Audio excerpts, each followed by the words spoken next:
अगर बस्ती है तो क्या उस तकनीक का फिर से इस्तेमाल किया जाएगा जीपीआर का, या फिर उसके आगे फिर आप उसी आधार पे चलेंगे? आपका जो सवाल था बहुत सही सवाल है, क्योंकि अभी तो हम 5.4 मीटर एग्जैक्टली हम रीड कर पाए ये ग्राउंड पेनिट्रेटिंग रडार से।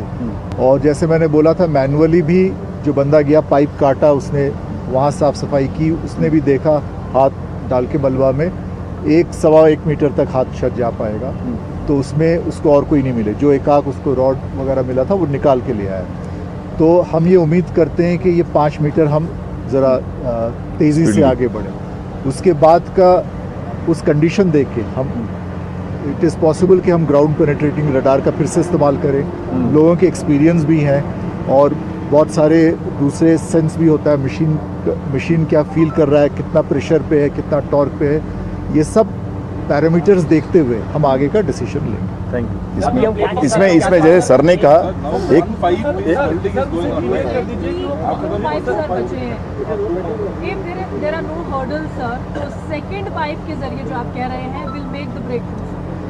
Let us all hope and pray, because as we have been doing for the last so many days, कि एक पाइप ये पहला निकल आए और सेकंड पाइप जो है हमारा जहाँ भी वो ब्रेक थ्रू लाए, दैट शुड बी इनफ, और हम अपने लोगों तक पहुँच पाए जल्द से जल्द। सर कल तक हम 48 मीटर्स थे, आज हम कितने metre? 2 more pipes, 2 more। Sir कल तक हम 48 मीटर्स पे थे। उससे लेंथ क्या है, जो लंबाई कितनी है, 60 है या 60 से कम है? देखिए, जैसा सर ने कहा, मैं एक चीज़ सर के वाले में ऐड करना चाह रहा था, जो आप लोगों को बताया गया कि जीपीआर का प्रयोग दोबारा करने की शायद आवश्यकता ना पड़े। वो तब की बात है जब अगर हर्डल आता है और फिर सारा मशीन खोला जाता है, then it will be tried. Otherwise also आप समझ सकते हैं कि जो आखिरी का मलबा होता है वो जैसे धीरे धीरे आया है, तो उम्मीद है कि आखिरी का मलबा उसके ऊपर फोर्स कम होगा। भाई जैसे आखिरी का मलबा है उसके ऊपर जितना कम मटेरियल है, तो आखिरी में ये भी उम्मीद है कि मशीन इतनी पावरफुल है। अभी मशीन 100 से 125 टन के फोर्स पे काम करती है। जब बीच में जो प्लेटफॉर्म हिला उस समय वो तकरीबन 150 से 200 के ऊपर गई थी, तब हुआ था।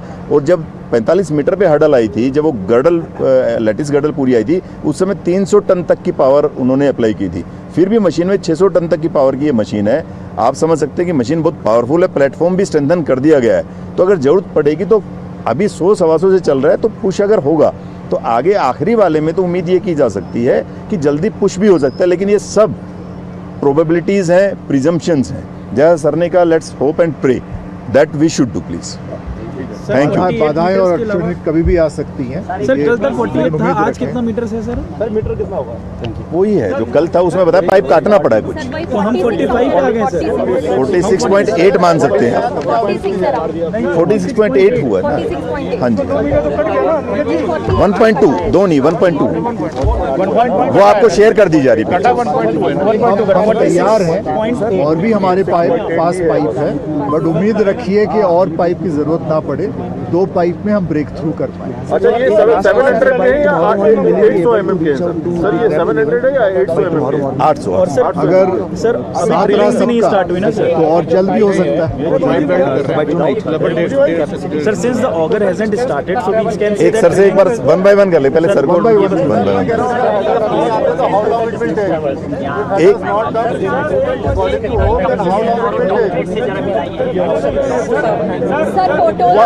अगर आप 1 by 1 स्टार्ट नहीं हुआ है तो इसका मतलब ड्रिलिंग भी नहीं स्टार्ट हुआ ना, साथ में होगा ना। अब तक टोटल डिस्टेंस जो ट्रैवर्स किया है वो कितना है? 46.8 जैसे नीरज जी ने बताया आपको कि हम 48 तक पहुंचे थे, लेकिन उसके बाद हमने 1.2 मीटर, क्योंकि वो आगे का हिस्सा बेंड हुआ था, तो हमने 1.2 मीटर काट के हटाया, तो हम अभी 46.8। सर अगर सब कुछ ठीक रहा, फोटो अभी भिजवा दे रहे हैं आपके मीडिया ग्रुप में, फोटो सारे आ जाएंगे।